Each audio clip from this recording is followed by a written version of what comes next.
Assalamualaikum warahmatullahi wabarakatuh.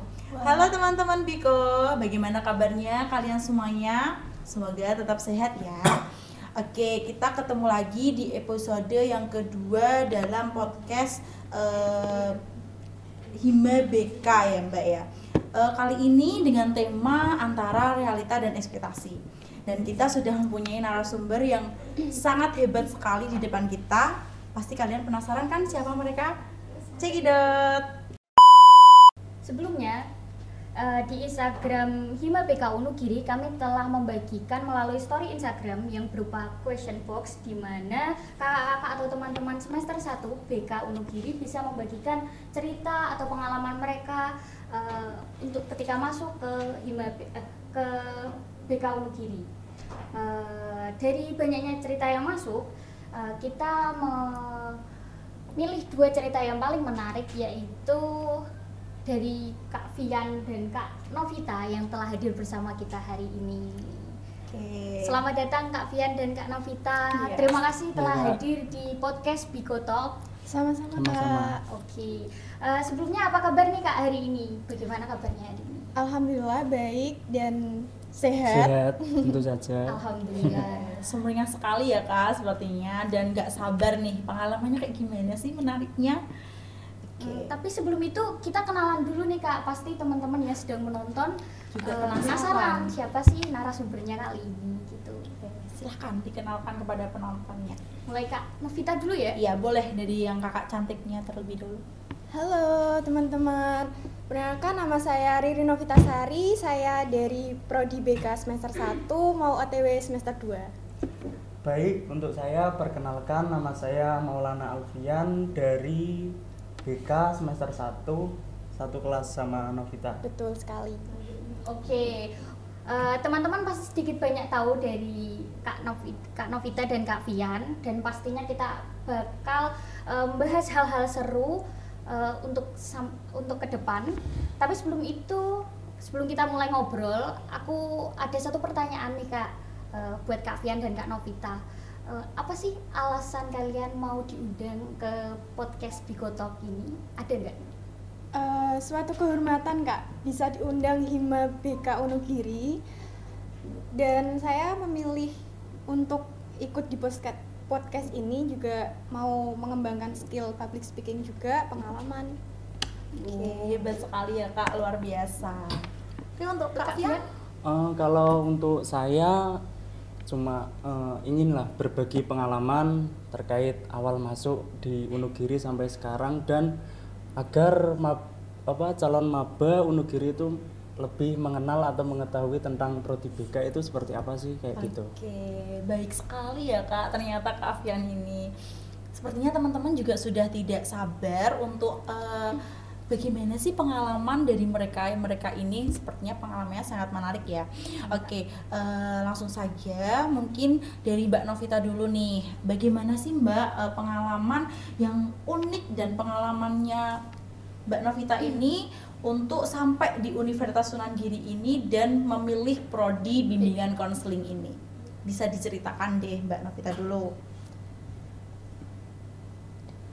Oke, jadi pengalaman saya sebelum memasuki kuliah di Unugiri ini dan memilih prodi BK sangatlah agak panjang Kak. Jadi ceritanya awalnya saya di SMA, di SMA Negeri 1 Sumberjo. Itu saya dapat kesempatan buat masuk di eligible.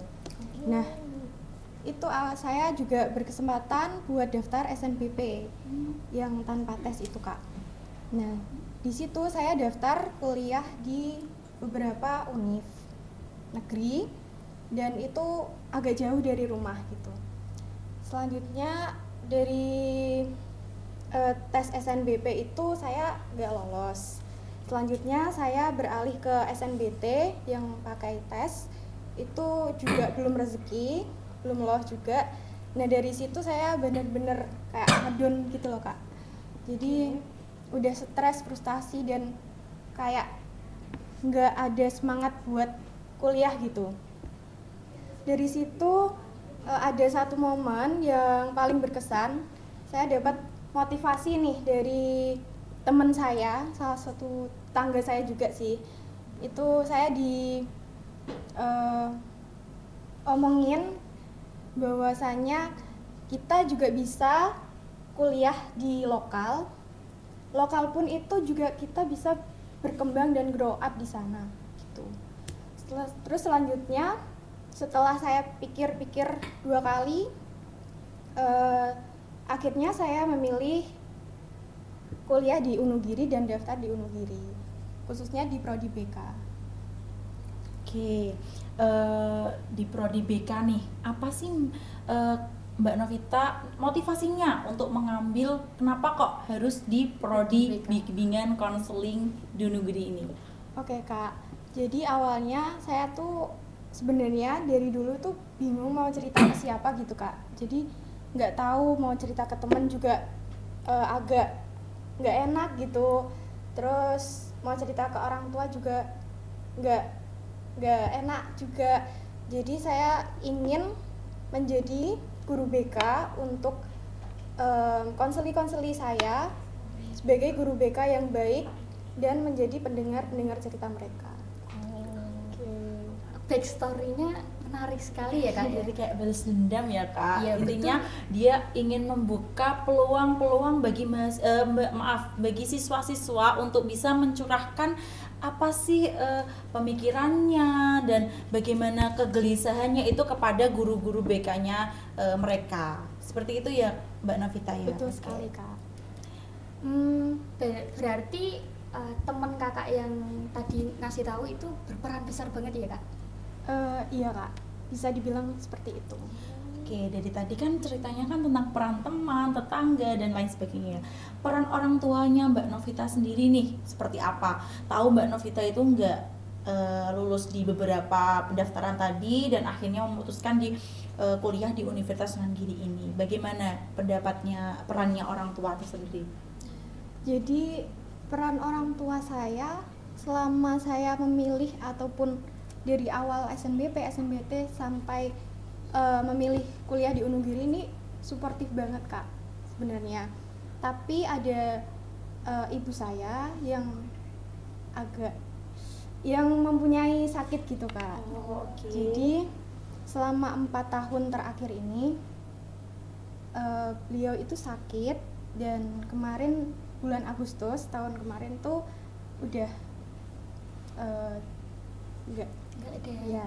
Kita turut berduka cita ya Iya, mohon Kak. maaf ya Kak kalau sedikit mengganggu. Jadi kalau di flashback sama saya ketolak di SNBP dan di SNBT itu juga saya bersyukur.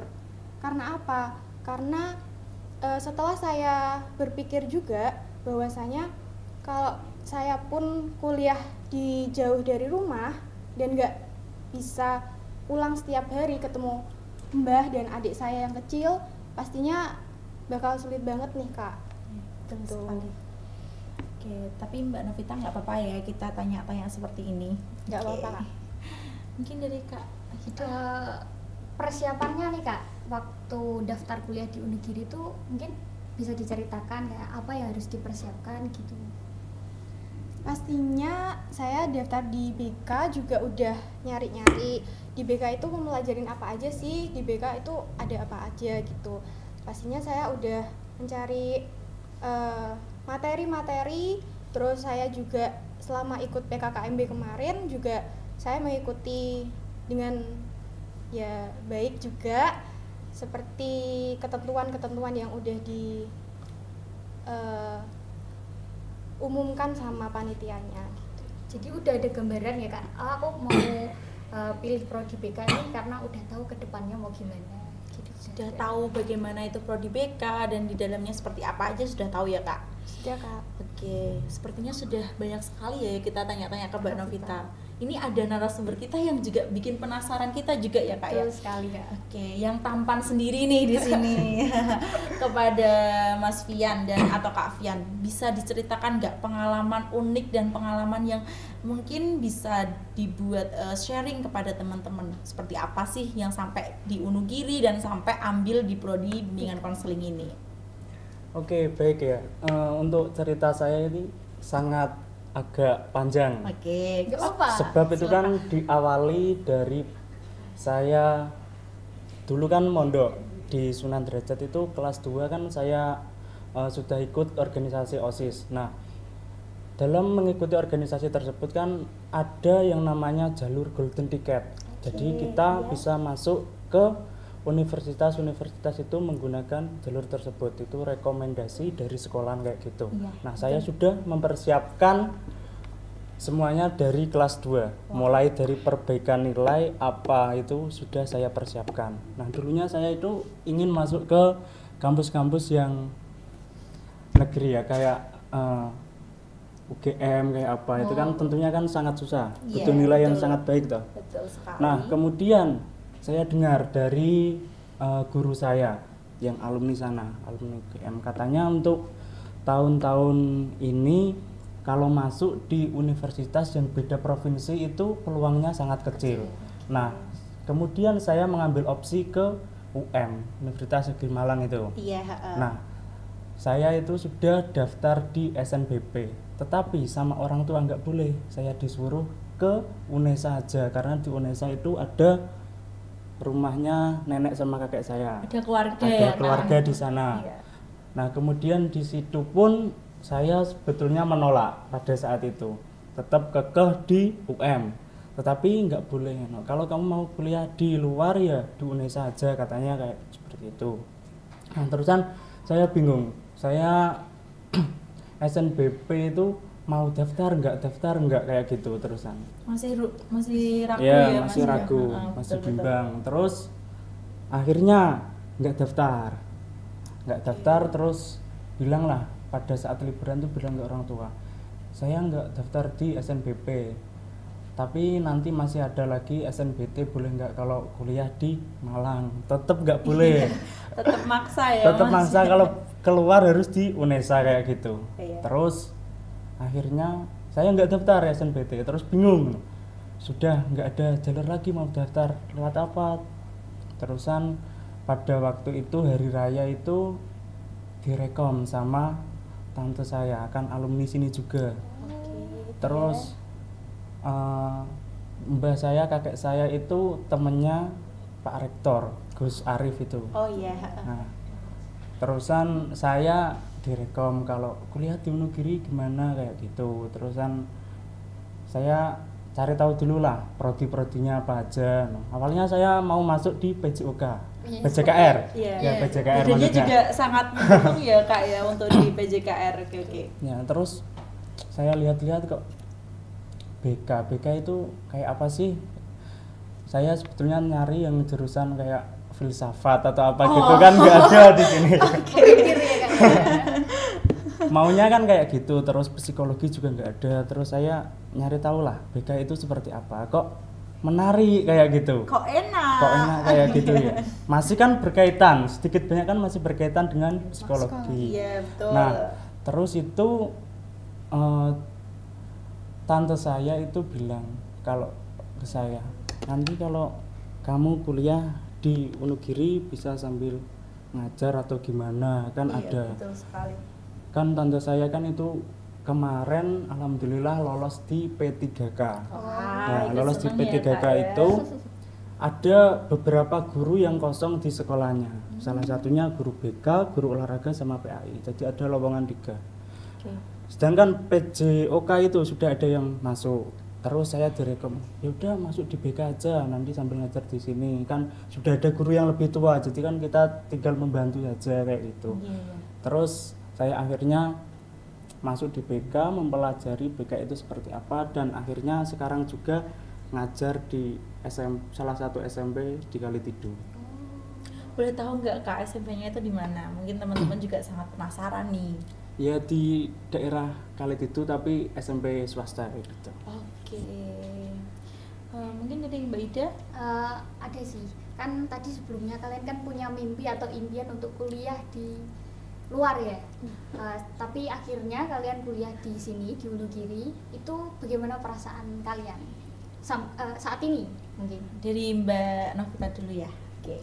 Oke, sebenarnya bersyukur sih Kak, karena yang saya tadi bilang bahwa kalaupun saya kuliah di luar ataupun jauh dari rumah, pastinya saya juga nggak bisa bolak-balik nih pulang ke rumah dan ketemu keluarga gitu.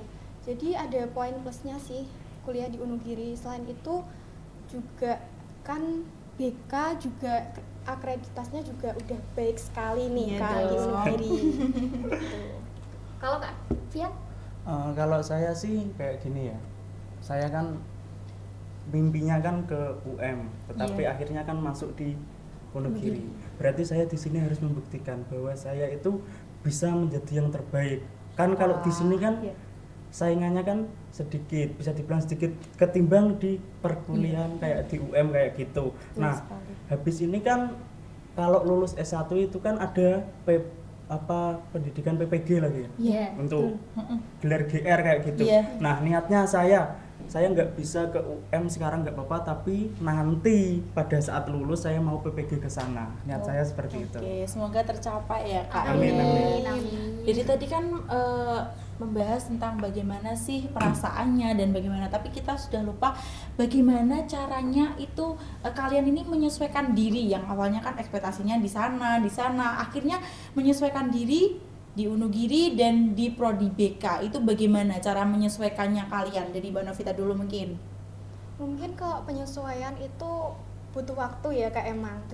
Jadi awalnya pastinya kenalan sama teman-teman juga yang lain, terus kenalan sama matkul-matkul BK juga kan masih semester 1, jadi dasar-dasarnya juga mempelajari dasar-dasar BK, terus ada pengembangan peserta didik dan lain sebagainya. Terus untuk lingkungan di Unugiri pun saya juga ikut di beberapa organisasi juga di Unugiri. Salah satunya di UKM musik. Gitu. Oke, dari Mas Fian sendiri? Untuk penyesuaian dari saya itu sebetulnya nggak ada perbedaan ya yang berarti. Kan dulunya kan saya juga dari pondok, jadi kayak bersosialisasi itu kan sudah biasa dengan orang-orang baru kayak gimana sifat-sifatnya itu kan bagaimana kan sudah. Tapi saya awal-awal itu kaget, kok nggak ada cowoknya kayak gitu. Belum ada maksudnya, Iya, bukan belum nggak ada. ada, belum ada. Kalau di kelasnya Mas Fian sendiri dan Mbak Novita berapa laki-lakinya? Lumayan sih ada. 14 ya Kak? 14 atau 13 Laki-lakinya itu? Iya. Iya. Wah, berarti banyak ya, termasuk Iya, banyak. banyak. Di angkatan saya itu hanya berapa? 3 kalau di kelas saya. Di kelasnya Mbak Hida berapa? 1. Cuma 1. Jadi termasuk banyak loh ini. Oke. Oke, tadi kan kalian udah berusaha untuk menyesuaikan diri ya juga di kampus dan di di perkuliahan. Ada nggak sih tips yang mungkin bisa kalian share buat teman-teman mengenai bagaimana sih kalau kalian koordinasi, Iya. ya mengatur jadwal, kegiatan, kampus, perkuliahan atau organisasi yang kalian ikuti? Iya, tadi kan katanya sudah ada yang mengikuti organisasi juga. Pasti Mas Fian juga sudah mengikuti organisasi. Iya, Nah, bagaimana sih cara mengatur lebih baik lagi? Kak Jadi- Fian dulu aja. Oke, Gantian. gantian. Baik.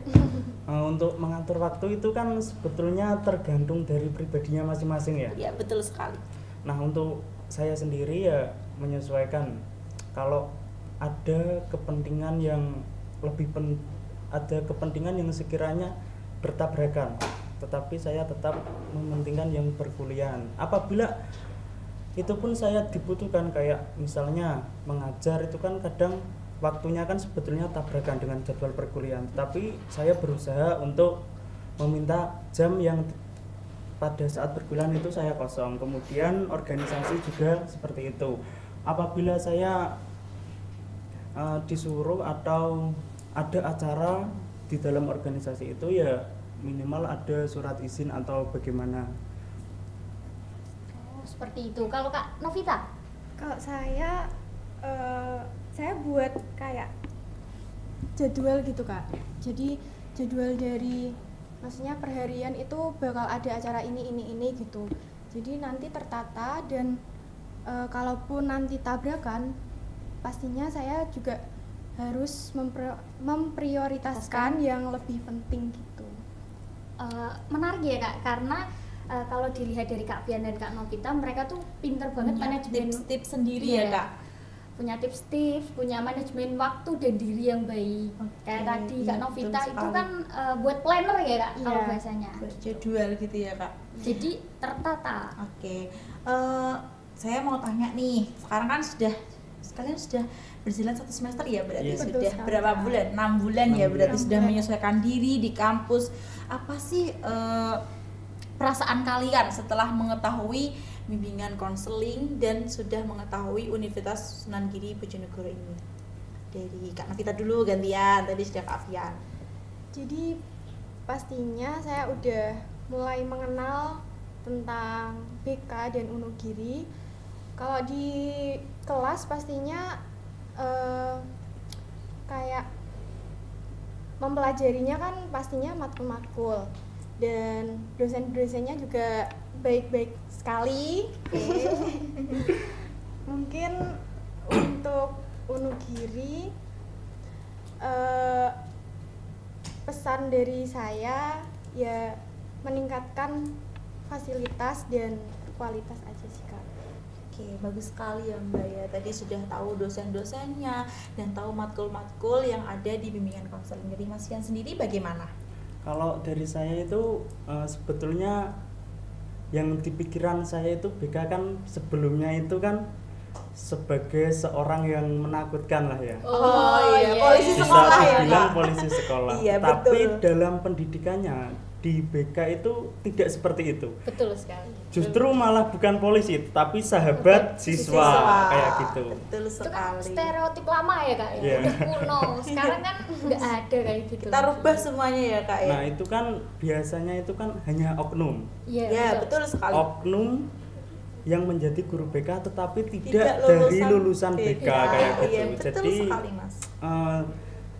kita harus dapat mengubah stigma orang-orang terkait bimbingan konseling itu bukan seseorang yang galak atau polisi sekolah, tidak, tetapi seorang yang dapat dijadikan sebagai tempat cerita ataupun sharing-sharing terkait bagaimana sih kita ke depannya itu kayak mau sekolah kemana, mau apa, itu kan bisa dikonsultasikan ke guru BK kayak gitu.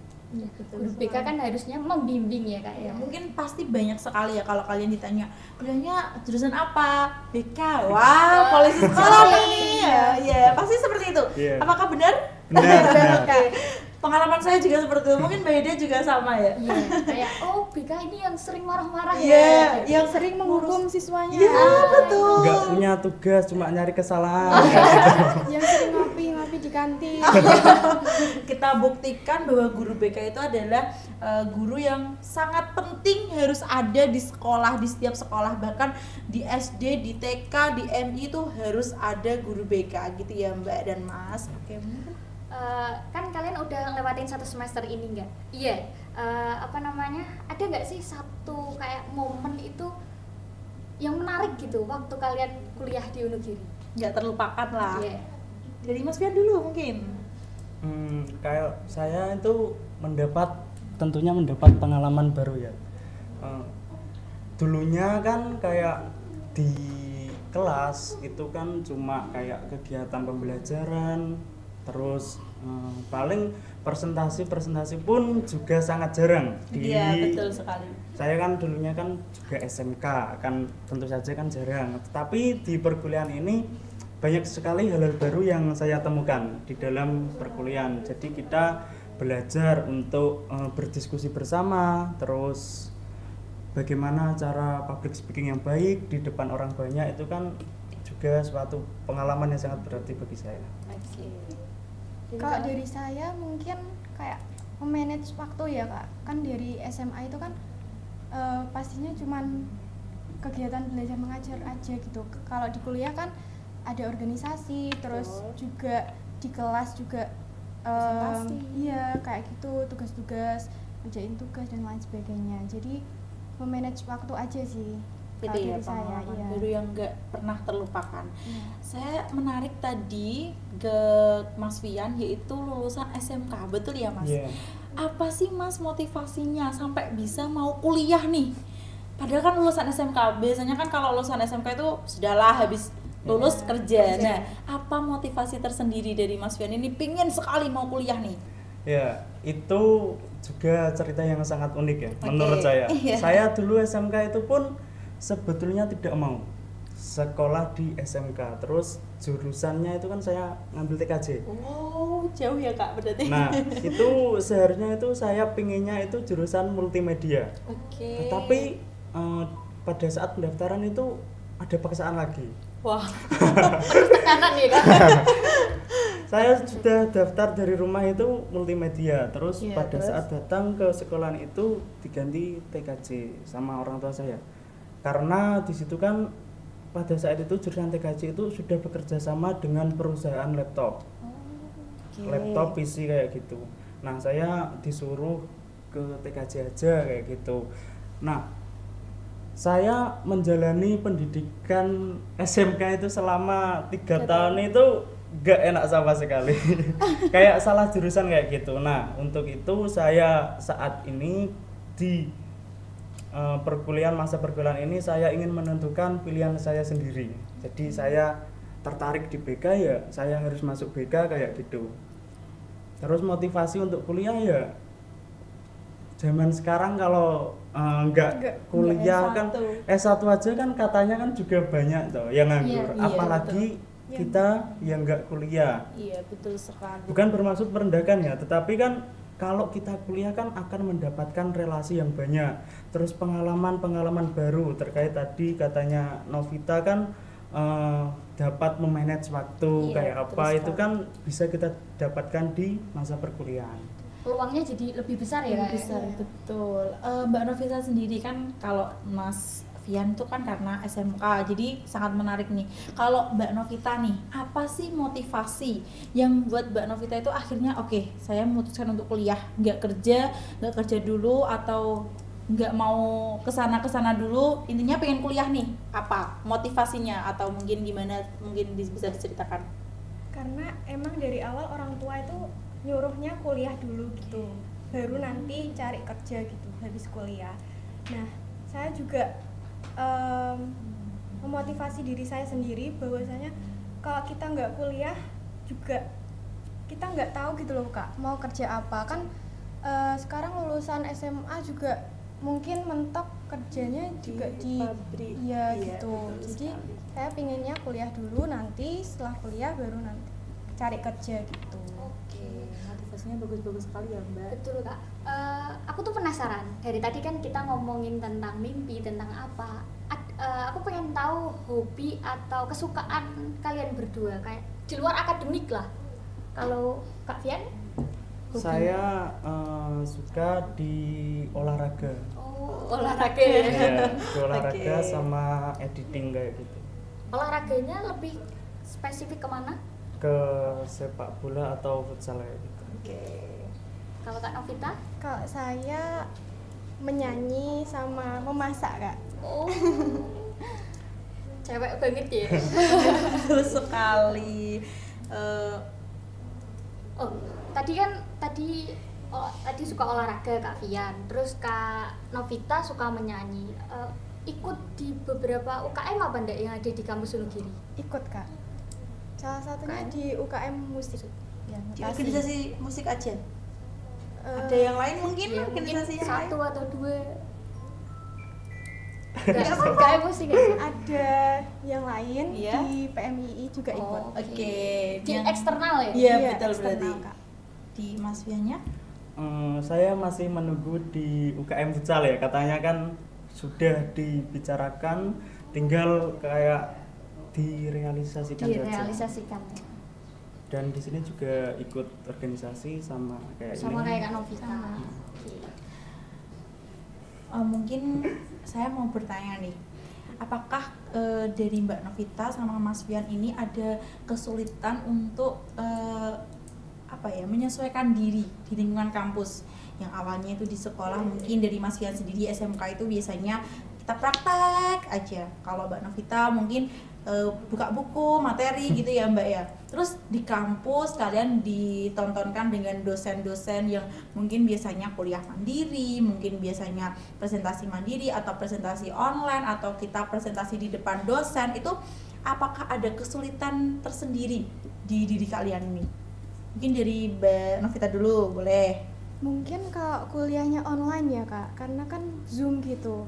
Jadinya kayak materi yang disampaikan oleh teman ataupun pemateri itu kurang kurang Memahami ya, Kak? Iya. Soalnya dari Zoom itu kan biasanya ada koneksi internet yang terganggu, terus juga suara-suara yang lain masuk gitu. Betul, Jadi mengganggu gitu. Dari Mas Fian Iya. sendiri?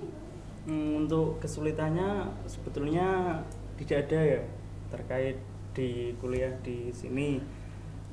Tapi yang tadi kan sudah saya katakan itu menjadi hal baru kayak presentasi, kayak ngomong di depan umum. Tetapi kan kita kan juga berlatih. Nggak ada kata tidak bisa. Jika kita kan mau berlatih, mau berusaha itu kan pasti bisa untuk menyesuaikan di dunia perkuliahan itu seperti apa. Oke, satu semester kemarin kan udah berlalu ya. Ada nggak sih satu mata kuliah dan dosen yang menurut kalian berkesan banget? Wah, kayak enak banget cara Iya, ngajarnya enak banget nih atau dosen friendly ini. gitu. Ada nggak? Mungkin dari Mbak Novita atau Mas Fian dulu nih?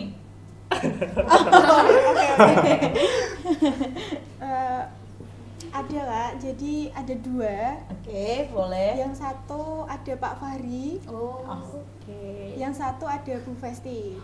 Oke. Kaproji. Dari Pak Fahri dulu, itu mengajar matkul apa? Pengembangan peserta Pengembangan pribadi pribadi konselor, konselor. mohon maaf. Kalau Bu Festi sendiri? Kalau Bu Festi sendiri dasar-dasar PKK. Oke, untuk Mas Fian nih, monggo. Semua dosen itu kan sangat menarik, sangat berkesan ya. Tapi ada dua dosen ya, sama Pak Fahri Oh. sama Bu Festi. berkesannya tuh gimana ya Kak? Ya kalau Dari ya jadi cara mengajarnya gitu kan Pak Fahri juga termasuk dibilang dosen muda gitu Betul. kan. Oh, Nah, iya, iya. cara mengajarnya juga lebih enjoy dan lebih kayak memahami kita lah di Gen Z nih. Kalau Bu Festi? Kalau Bu Festi cara menerangkannya juga bagus dan baik. Kayak mudah di Mengerti, dipahami. ya. Mengerti. Kalau Kak Fian? kalau untuk Pak Fahri itu kan dalam proses mengajarnya itu kan beliau kan enjoy. Tetapi pada saat ulangan itu saya suka karena beliau menerapkan kedisiplinan. Jadi telat 1 menit itu tidak boleh masuk ke ruang kelas kayak gitu. Jadi kan mahasiswa juga diajari terkait kedisiplinan. Apalagi kita seorang Mahasiswa calon baru. ya mahasiswa juga calon guru BK. Iya, betul sekali. Kayak gitu. Oke, kayaknya sudah panjang sekali ya Kak kita tanya-tanya. Mungkin Mbak Ida mau bertanya apa lagi nih? Ada sih. Apa sih harapan kalian untuk diri kalian sendiri ke depannya? Entah itu apa gitu. Siapa yang pengen dulu? Ayo, siapa dulu? Untuk saya kedepannya ingin menyelesaikan kuliah waktunya itu 3,5 tahun katanya kan ada. Oh, iya. iya. Semoga ya Kak ya. Cum Impian laude ya? Iya, cum laude. Impian saya seperti itu. Kalau dari saya pastinya lulus tepat waktu dan IPK yang baik. Amin. Oke, kita aminkan semua ya teman-teman. Semoga harapan dari Mbak Novita dan juga Mas Fian ini bisa tercapai. Oke, dari cerita kalian tadi, aku tuh pengen kalian memberikan entah itu kesan atau pesan harapan buat teman-teman yang sedang menonton di rumah, atau hal apa dari kisah kalian yang pengen kalian Motivasikan sampaikan. atau gimana biar semangat gitu. Pesan kesannya seperti apa? Dari Baik, siapa dulu nih? untuk saya ya Iya. pesan-kesan kepada seluruh yang menonton acara podcast ini, tetap semangat kuliah di sini dan ingat akan ada hasil yang indah di balik proses yang tidak mudah. Oke. Jadi Mbak Novita sekarang. Kalau buat calon-calon mahasiswa baru yang mau kuliah di Unugiri pastinya jangan pernah takut untuk mencoba, melangkah dan mengambil keputusan, karena suatu hal yang kita jalanin itu bakal tidak sama yang lain. Jadi jalan kita tuh nggak sama kayak yang lain. kita punya kehidupan sendiri-sendiri, dan tentunya kita harus memotivasi diri kita agar lebih maju dan baik lagi. Bener banget. Karena kunci menjalani hidup adalah untuk terus maju, jangan melihat ke belakang. Cukup jadikan pengalaman aja. Oke, nggak kerasa banget kita udah jadi penghujung acara. Banyak banget insight yang kita dapatkan hari ini dari cerita Kak Fian dan Kak Novita. Semoga teman-teman Biko yang menonton juga bisa mendapatkan manfaat dari diskusi kita kali ini. Sebelum kita akhiri, terima kasih banyak kepada Kak Fian dan Kak Novita karena sudah meluangkan waktunya datang ke podcast kita. Jangan lupa buat teman-teman kalau suka di like dan jangan lupa di subscribe YouTube BK Unugiri. Follow juga Instagram Hima BK untuk mendapatkan informasi-informasi mengenai episode-episode podcast selanjutnya. Dan jika ada saran atau pendapat dari teman-teman juga jangan lupa ditulis di kolom komentar. Oke, sudah di penghujung acara untuk episode kali ini kita akhiri ya. Saya juga mengucapkan banyak terima kasih untuk host kita yang terbaik juga dan untuk narasumber kita yang terbaik. Beri aplaus dong. Terima kasih, semoga podcast kita kali ini bisa membuahkan hasil yang baik juga untuk kalian dan juga untuk teman-teman Biko di rumah. Terima kasih dari kita. See you, bye bye. Wassalamualaikum warahmatullahi wabarakatuh.